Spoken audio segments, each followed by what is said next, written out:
నా స్వగ్రామం నుండి తాడిపత్రిలో నా వ్యక్తిగత పని మీద కూడా తాడిపత్రి వెళ్ళటానికి బయలుదేరగానే పోలీసులు కొండాపురం దగ్గరకు వచ్చి అక్కడ నన్ను పోనీకుండా అడ్డుపడడం జరిగింది. అడ్డుపడడంలో నేను చాలాసేపు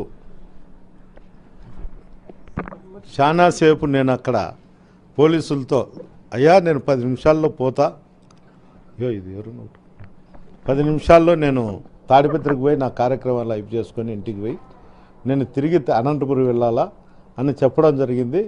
అంతలేకే ఎస్పీ గారు మా డిఎస్పీకి ఫోన్ చేసి నాతో మాట్లాడడం జరిగింది. ఎస్పీ గారిని అడిగితే ఎంతసేపు ఉంటారని అడిగారు. 10-15 నిమిషాలు ఉంటాయంటే అయితే వెళ్ళండి అన్నారు.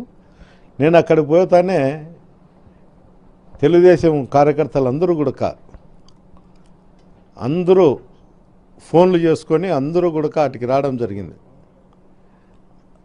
అక్కడికి వచ్చిన తర్వాత మురళీ ప్రసాద్ రెడ్డి అని నేను వచ్చినా అని నన్ను చూడనీకి వచ్చాడు.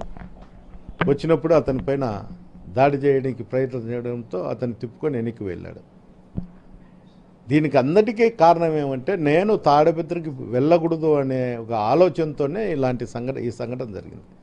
ముఖ్యంగా తాడిపత్రి ఎలక్షన్ సందర్భంగా జరిగిన అల్లర్ల కేసులలో చాలామంది తెలుగుదేశం నాయకులను అరెస్టు చేయకోకుండా పోవడమే ఈరోజు ఈ సంఘటనకు దారితీసింది. అంతేకాదు మటక, గ్యామ్లింగు, బంగ్యాకు రాయలసీమ జిల్లాలలో తాడిపత్రి ప్రసిద్ధి చెందింది.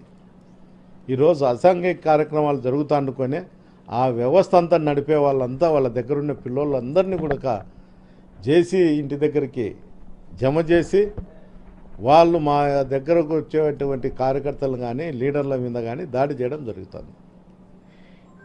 ఈ సంఘటన ఈ ప్రభుత్వం వచ్చిన తర్వాత అసాంఘిక కార్యక్రమాలు పెచ్చు పెరిగినాయి.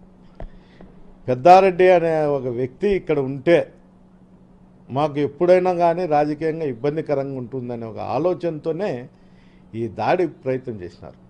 గతంలో కూడా 2006లో కూడా మా సోదరుడు తాడిపత్రిలో కంటెస్ట్ చేసినప్పుడు కూడా అప్పుడు 7,000-8,000తో ఓడిపోవడం జరిగింది ఆరోగ్య కారణాల వల్ల. ఎప్పుడైనా ఈ కుటుంబం రాజకీయంతో ఉంటుందనే మా అన్నను దారుణంగా హత్య చేయడం కూడా జరిగింది.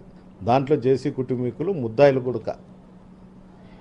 ఇదే విధంగానే ఇప్పుడు మళ్ళా అధికారం లేదు, అధికారం లేనప్పుడే నన్ను ఏదో రూపకంగా లొంగ తీసుకోవాలనే ఒక ప్రయత్నంతోనే వైఎస్ఆర్సీపీ నాయకుల మీద దాడి చేయడం జరుగుతుంది. ఇలాంటివన్నీ మళ్ళా జరగకూడదు అనుకుంటే తట్టుకుంటే ఈ అసాంఘిక కార్యక్రమాల మీద పోలీస్ అధికారులు గట్టి చర్యలు తీసుకోవాలా. ఈరోజు జరిగిన మురళీ ప్రసాద్ రెడ్డి ఇంటి మీద జరిగినది చాలా బాధాకరం. నాకు మంచి మిత్రుడు, అలాంటి వాని మీద జరగడం నేను చాలా చింతించుతాండా.